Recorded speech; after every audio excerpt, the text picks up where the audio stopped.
People get angry at you. People get angry at you for kidding around. The backlash now to the backlash, as a smarter friend of mine has said, is becoming as sanctimonious as the woke people. You used to watch the woke people and go, Jesus Christ, shut up.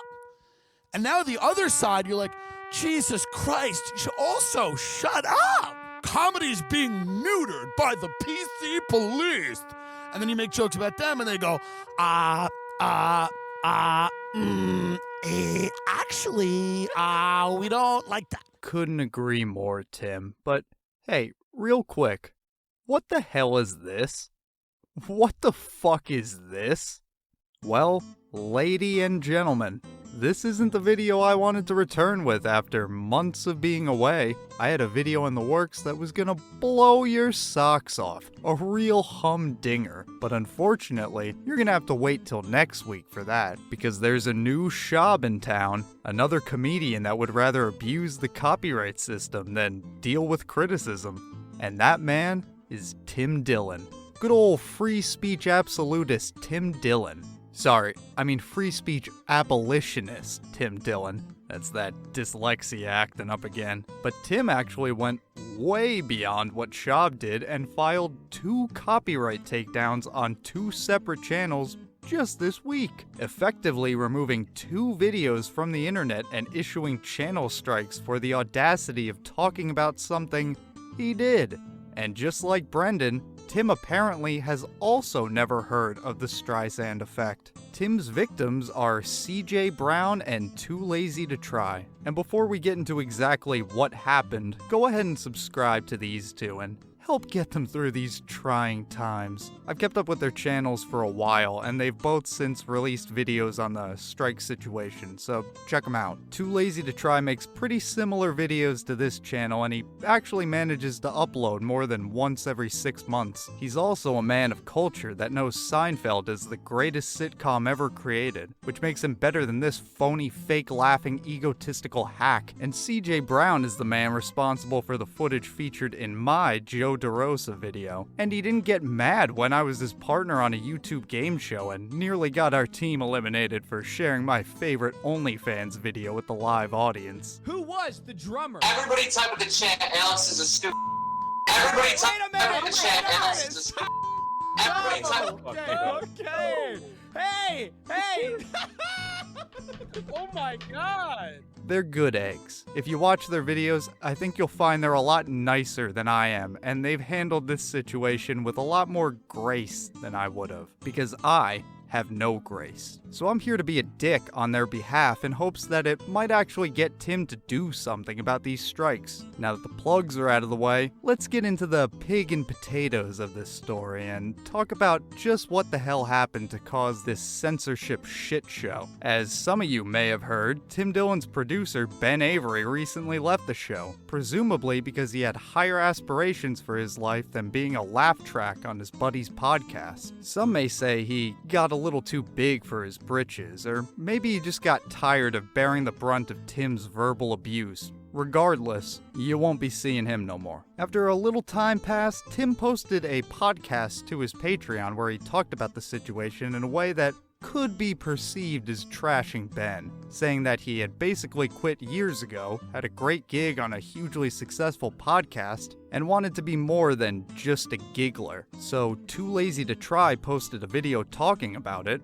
In it, he used an audio clip from the podcast, a roughly 1 minute long clip from an hour-long podcast, and commented on it, i.e., fair use. CJ also decided around that time to do a live stream about Ben's departure and wanted to play some clips from the show because that's what you do. You present the evidence to make your case, you show the clip, and then you talk about it. Bada bing, bada boom. In no way were the clips used by CJ and Too Lazy to Try a substitute for Tim's hour-long podcast. They were transformative in nature, a key component in determining whether or not a video falls under the umbrella of fair use. Transformative uses are those that add something new with a further purpose or different character and do not substitute for the original use of the work. In assessing this factor, courts consider whether the use is hurting the current market for the original work, for example, by displacing sales of the original, and/or whether the use could cause substantial harm if it were to become widespread.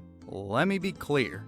No one went to CJ's live stream or Too Lazy to Try's video as a way to circumvent Tim Dillon's paywall. They didn't play the entire podcast, and the majority of the video and live stream in question were not Tim's podcast. Tim can't legally claim their content because Tim doesn't own their commentary. In addition to that, no one was convinced not to join Tim Dillon's Patreon as a result of CJ or Too Lazy to Try's video. However, Tim's overreaction to all this, that'll probably convince some people it's not worth joining.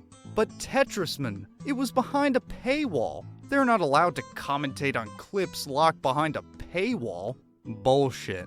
Find me anywhere in the legal definition of fair use that says it only applies to free, publicly available content. There are channels that review and play clips from movies on YouTube. There are channels that review and play clips from Netflix shows on YouTube. Netflix is locked behind a paywall. Movie theaters charge for tickets. Yet no one tries to justify when a huge production company tries to take down review channels. Movie reviews are some of the most popular videos on YouTube, and Twitch streamers watch TV shows uninterrupted with barely any commentary added. Even I have used clips from Netflix shows and sites locked behind paywalls. Yet here I stand, sans copyright strike. Not a one. Brendan Schaub did try to claim one of my videos, and he tried to claim Megadan's parody, but it didn't work because it was fair use. And to Schaub's credit, he never filed a copyright takedown, which is much more severe than a copyright claim. The difference being a copyright claim can be disputed and has no permanent effect on a YouTube channel other than the occasional removal of a video. A copyright takedown leaves a strike on the channel that lasts 90 days and forces the channel owner to attend YouTube's very condescending copyright school. And God forbid that channel receives 2 more copyright strikes in that 90-day period, because if they do, boom, channel's gone. Tim took the absolute most extreme measure he could and intentionally went out of his way to target smaller channels that he thought he could silence and no one would notice. Another much larger YouTube channel, WRLD, used the exact same clip. A full uninterrupted minute and 16 seconds of Patreon exclusive content, and lo and behold, video's still up and fully monetized. Not to mention the much longer clips from Tim's Patreon exclusive episodes still up on YouTube with 0 commentary. So, this isn't about protecting Tim's content locked behind a paywall. It's about silencing smaller channels that dare dish out even a moderate amount of criticism. And this isn't Tim's first time either. Tim claimed one of Too Lazy to Try's videos months ago, only that time he chose to just claim the revenue through BentPixels. But Tetrisman, they're making money off his paywalled content. That's stealing money from Tim. Wrong again. CJ Browne isn't monetized. CJ's making jack shit. He's having fun, having some laughs. A channel needs at least 1,000 subscribers before they can even start the process of getting monetized, and now it's going to be a lot harder for CJ to apply with a strike on his channel. Like, right now, CJ has less than 500 subscribers. But hopefully that'll change after this video. The Tim Dillon subreddit is split on the issue. Some say Tim's gone soft, while others argue that the strikes were justifiable. But one of the members of r/Tim Dillon, specifically one of the subreddit's Jannies, has taken to straight up lying, saying that Too Lazy to Try's video was a re-upload of Tim's Patreon exclusive content, that there wasn't even any commentary. Which is, of course, bullshit. I mean, if you watch the video, he could clearly see that there was oh wait, he can't, cause because Tim Dillon scrubbed it from the internet. My apologies, Janny. I was pretty impartial to Tim Dillon prior to all this, and I know there's a good bit of overlap between people that watch my channel and people that watch Tim's podcast, but to be honest, I couldn't give a shit about Tim Dillon's producer leaving. I have never seen Ben Avery's face prior to these copyright strikes being filed, but now, I don't really like Tim. If you're a comedian, or anyone on the internet for that matter, you should be able to deal with a healthy dose of criticism, especially for a guy that's constantly claiming to be a free speech absolutist, criticizing others for sticking to their all speech is free speech talking points only when it's convenient, and then to turn around and do the exact same thing.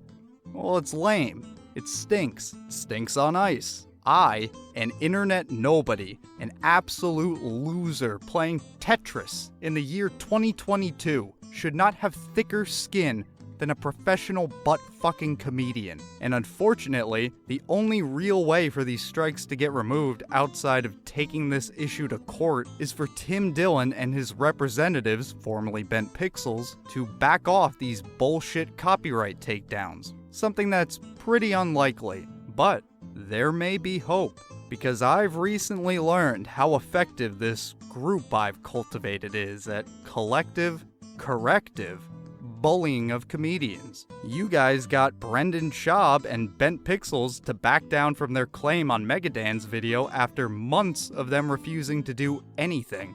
That was pretty fucking impressive. And you did it through the sheer power of pestering. So, pester Tim on social media. Bring this up in the comments section of his podcasts, on his subreddit. If you have tickets to one of his shows, ask him why he's silencing YouTubers that criticize him, why he doesn't practice the free speech he preaches. Pester Tim until he's forced to address it. But more importantly, talk with your money. If you don't like the way Tim's been acting recently, stop watching his podcast. Cancel your tickets if you really are a free speech absolutist and that's the part of Tim you like. And if you're a Patreon member, cancel that too, and let him know why. If there's one thing these comedians care about more than anything, more than their fans or their principles, it's the money they're making. If Tim starts to notice his Patreon dip below $200,000 a month as a result of doing something as stupid as DMCAing these two, then maybe he'll actually do something and be forced to live up to his all speech is free speech talking points. If you're still a fan of Tim Dillon and you still like his show, that's fine. I don't think he's the least funny comic out there, and I'm not gonna tell anyone what they can or can't watch or what they can't say or think, because I actually like free speech. But don't pay for Tim's podcast. Not now, at least, while he's actively trying to shut people up for, at the most, talking shit. If you really can't resist the urge to listen to him, wait till the podcast is out free on YouTube and, I don't know, use adblock. Maybe that'll light a fire under his wide ass to actually back up the shit he says. But who knows? Only time will tell. But as of now, it's looking like this little pig built his house out of glass. Here's hoping he makes a change, or at the very least, stops throwing stones from it. I'll leave you folks with a few quotes to sit and ponder, because I can't think of another way to end this. But they're quotes that represent what free speech means to me, what it should mean to all of us. Fingers crossed this reaches Tim before it's too late, while he still has time to make the right decision. If liberty means anything at all, it means the right to tell people what they do not want to hear. Women aren't funny. I may not agree with you, but I'll defend to the death your right to make an arse of yourself. Censorship is to art as lynching is to justice. To announce that there must be no criticism of Tim Dillon, or that we are to stand by Tim Dillon, right or wrong, is not only unpatriotic and servile, it is morally treasonous to the American public.